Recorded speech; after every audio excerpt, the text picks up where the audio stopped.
ക്രിസ്തുവിലുള്ള പ്രിയപ്പെട്ട സഹോദരി സഹോദരന്മാരെ, കത്തോലിക്ക സഭ ജൂൺ 26 രക്തസാക്ഷികളായ വിശുദ്ധ യോഹന്നാൻ്റെയും പൗലോസിൻ്റെയും തിരുനാൾ ആഘോഷിക്കുന്നു. മതത്യാഗിയായ ജൂലിയൻ ചക്രവർത്തിയുടെ സൈന്യത്തിലെ 2 ഉദ്യോഗസ്ഥന്മാരായിരുന്നു രക്തസാക്ഷികളായ യോഹന്നാനും പൗലോസും. ക്രൂരനായ റോമൻ പ്രിഫെക്റ്റ് അപ്രോണിയാനുസിൻ്റെ കീഴിൽ യോഹന്നാനും പൗലോസും രക്തം ചിന്തി മരിച്ചു. ലേഖനം വിശുദ്ധ പൗലോസ് ശ്ലീഹ കൊറിന്തോസുകാർക്ക് എഴുതിയ 1-ാം ലേഖനം 3-ാം അധ്യായം 1 മുതൽ 9 വരെയുള്ള വാക്യങ്ങൾ. സഹോദരരെ, എനിക്ക് നിങ്ങളോട് ആത്മീയ മനുഷ്യരോട് എന്നതുപോലെ സംസാരിക്കാൻ സാധിച്ചില്ല.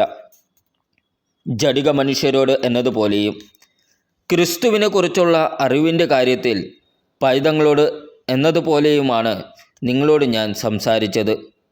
ഗുരുവായ ഭക്ഷണം കഴിക്കാൻ ശക്തരല്ലാതിരുന്നതിനാൽ നിങ്ങൾക്ക് ഞാൻ പാൽ തന്നു. ഇപ്പോഴും നിങ്ങൾ ആ അവസ്ഥയിലാണ്. എന്തെന്നാൽ നിങ്ങൾ ഇപ്പോഴും ജഡിക മനുഷ്യർ തന്നെ. നിങ്ങളുടെ ഇടയിൽ അസൂയയും തർക്കവും നിലനിൽക്കുമ്പോൾ നിങ്ങൾ ജഡികരും സാധാരണക്കാരുമല്ലേ? ലൗകികരായതുകൊണ്ടല്ലേ നിങ്ങളിൽ ചിലർ ഞാൻ പൗലോസിൻ്റെ ആളാണ് എന്നും ചിലർ ഞാൻ അപ്പോളോസിൻ്റെ ആളാണ് എന്നും പറഞ്ഞ് നടക്കുന്നത്? അപ്പോളോസ് ആരാണ്? പൗലോസ് ആരാണ്? കർത്താവ് നിശ്ചയിച്ചതനുസരിച്ച് നിങ്ങളെ വിശ്വാസത്തിലേക്ക് നയിച്ച ശുശ്രൂഷകർ മാത്രം. ഞാൻ നട്ടു, അപ്പോളോസ് നനച്ചു, എന്നാൽ ദൈവമാണ് വളർത്തിയത്. അതുകൊണ്ട് നടുന്നവനോ നനയ്ക്കുന്നവനോ അല്ല, വളർത്തുന്നവനായ ദൈവത്തിനാണ് പ്രാധാന്യം. നടുന്നവനും നനയ്ക്കുന്നവനും തുല്യരാണ്. ജോലിക്ക് തക്ക കൂലി ഓരോരുത്തർക്കും ലഭിക്കും. ഞങ്ങൾ ദൈവത്തിൻ്റെ കൂട്ടുവേലക്കാരാണ്. നിങ്ങളാകട്ടെ ദൈവത്തിൻ്റെ വയലും വീടും. നമ്മുടെ കർത്താവായ ഈശോ മിശിഹായ്ക്ക് സ്തുതി. ഇന്നത്തെ ദൈവവചനം വിശുദ്ധ ലൂക്കാ എഴുതിയ സുവിശേഷം 8-ാം അധ്യായം 4 മുതൽ 15 വരെയുള്ള വാക്യങ്ങൾ. പല പട്ടണങ്ങളിൽ നിന്ന് വന്നുകൂടിയ വലിയ ഒരു ജനക്കൂട്ടത്തോട് ഉപമയിലൂടെ അവൻ അരുളി ചെയ്തു. വിതക്കാരൻ വിതയ്ക്കാൻ പുറപ്പെട്ടു. വിതയ്ക്കുമ്പോൾ ചിലത് വഴിയരികിൽ വീണു. ആളുകൾ അത് ചവിട്ടിക്കളയുകയും പക്ഷികൾ വന്ന് തിന്നുകയും ചെയ്തു. ചിലത് പാറമേൽ വീണു. അത് മുളച്ചു വളർന്നെങ്കിലും നനവില്ലാതിരുന്നതിനാൽ ഉണങ്ങിപ്പോയി. ചിലത് മുൾച്ചെടികൾക്കിടയിൽ വീണു. മുൾച്ചെടികൾ അതിനോടൊപ്പം വളർന്ന് അതിനെ ഞെരുക്കി കളഞ്ഞു.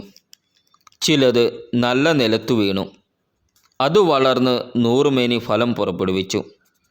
തുടർന്ന് അവൻ സ്വരമുയർത്തി പറഞ്ഞു, കേൾക്കാൻ ചെവിയുള്ളവൻ കേൾക്കട്ടെ. ഈ ഉപമയുടെ അർത്ഥം എന്ത് എന്ന് ശിഷ്യന്മാർ അവനോട് ചോദിച്ചു. അവൻ പറഞ്ഞു, ദൈവരാജ്യത്തിൻ്റെ രഹസ്യങ്ങൾ അറിയാൻ വരം ലഭിച്ചിരിക്കുന്നത് നിങ്ങൾക്കാണ്. മറ്റുള്ളവർക്കാകട്ടെ അവ ഉപമകളിലൂടെ നൽകപ്പെടുന്നു. അവർ കണ്ടിട്ടും കാണാതിരിക്കുന്നതിനും കേട്ടിട്ടും ഗ്രഹിക്കാതിരിക്കുന്നതിനും വേണ്ടിയാണ് അത്. ഉപമ ഇതാണ്: വിത്ത് ദൈവവചനമാണ്. ചിലർ വചനം ശ്രവിച്ചെങ്കിലും അവർ വിശ്വസിക്കുകയോ രക്ഷപ്പെടുകയോ ചെയ്യാതിരിക്കാൻ വേണ്ടി പിശാചു വന്ന് അവരുടെ ഹൃദയങ്ങളിൽ നിന്ന് വചനം എടുത്തു കളയുന്നു. ഇവരാണ് വഴിയരികിൽ വീണ വിത്ത്. പാറയിൽ വീണത് വചനം കേൾക്കുമ്പോൾ സന്തോഷത്തോടെ അത് സ്വീകരിക്കുന്നവരാണ്. എങ്കിലും അവർക്ക് വേരുകളില്ല. അവർ കുറേ നാളത്തേക്ക് വിശ്വസിക്കുന്നു, എന്നാൽ പ്രലോഭനങ്ങളുടെ സമയത്ത് അവർ വീണു പോകുന്നു. മുള്ളുകളുടെ ഇടയിൽ വീണത് വചനം കേൾക്കുന്നെങ്കിലും ജീവിത ക്ലേശങ്ങൾ, സമ്പത്ത്, സുഖഭോഗങ്ങൾ എന്നിവ വചനത്തെ ഞെരുക്കിക്കളയുന്നതുകൊണ്ട് ഫലം പുറപ്പെടുവിക്കാത്തവരാണ്. നല്ല നിലത്തു വീണതോ വചനം കേട്ട് ഉത്കൃഷ്ടവും നിർമ്മലവുമായ ഹൃദയത്തിൽ അത് സംഗ്രഹിച്ച് ക്ഷമയോടെ ഫലം പുറപ്പെടുവിക്കുന്നവരാണ്. നമ്മുടെ കർത്താവായ ഈശോ മിശിഹായ്ക്ക് സ്തുതി. വിചിന്തനം: ദൈവവചനം ശ്രവിക്കുന്നത് കൊണ്ട് മാത്രം കാര്യമില്ല.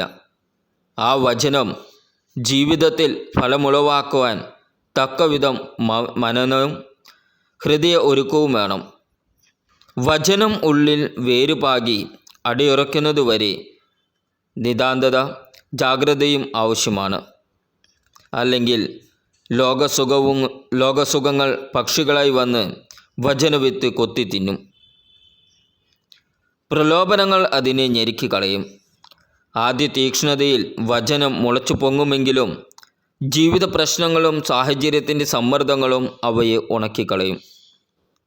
ദൈവവചനം നമ്മിൽ 100 മേനി ഫലമുളവാക്കാൻ നിതാന്തമായ ശ്രദ്ധയും തീക്ഷ്ണതയും പ്രാർത്ഥനയും കൗദാശിക ജീവിതവും ആവശ്യമാണ്. നമ്മുടെ കർത്താവായ ഈശോ മിശിഹായ്ക്ക് സ്തുതി.